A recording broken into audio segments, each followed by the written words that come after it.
Eskari asko jaso ditu EH Bilduk azken ordu hauetan, Espainiako bueltaren Bilboko etapan gertaturikoaz jarrera argitzeko. Ontzat ematen duzue, gertatu zena? Bai, Bilbo bihurtu zela esperantzaren itsasargi.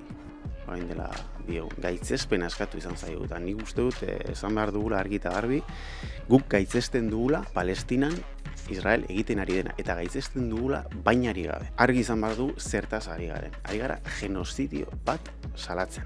Eta salatzen ari gara genozidio bat noiz eta horren kontra egiteko instituzioek planteatzen dituzten bide guztik huts egin dutenean. Hemen nork huts egin du? Herritarrek huts egin dute genozidioa salatzeko orduan, edo huts egin duena izan da hasteko eta behin nazioarteko zuzenbide humanitarioa. Europar Batasunak ez du huts egin genozidio honi ateak ixteko orduan. Nazioarteko kirol erakundek ez dute huts egin, herritarrek egin dutena da protesta baliatu, protesta zibila baliatu, ahotsa altzatzeko. Eta uste dut, arrogon bar dugula, Euskal Herritarrok, eman dugulako munduaren aurrean, esperantzarako motibo bat. Orduan, protesta izateko, protesta batek molestatu egin behar du. Normaltasuna utzi egin behar du. Uste dut, genozidio bat salatzeko orduan, herri oso baten anikilazioa salatzeko orduan, 20.000 umetik gorako hilketa bat salatzeko orduan, behartuak daudela herritarrak, horrek guztiak utzi egin duenean, normaltasuna ustera. Ez da EH Bildu, gertatu denaz postu den bakarra.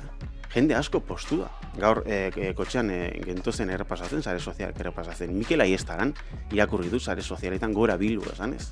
Eta bada norbait, ekialde hurbilen errealitateaz jabe dena, deigarria egin zaigu baita ere. Espainiako telebista publikoak eta ETBek, batak zein besteak egin duten tratamentu informatiboan egon den diferentzia. Entzun dugu, kadena zerreko kirol kazetari bat, esaten, Euskal Herritarrek Bilbon egin dutela, nazioarteko kirol erakundeak egitera ausartu ez diren hori. Edo Espainiako medio batzuek eman dioten tratamentua gertakari hauei, uste dut izan dela estelakoa. Eta horrek, uste dut hausnarketarako parada ematen duela. Nondik, ze prismatik, ze oinarri politiko filosofikoetatik begiratzen diegun gertakari hauei.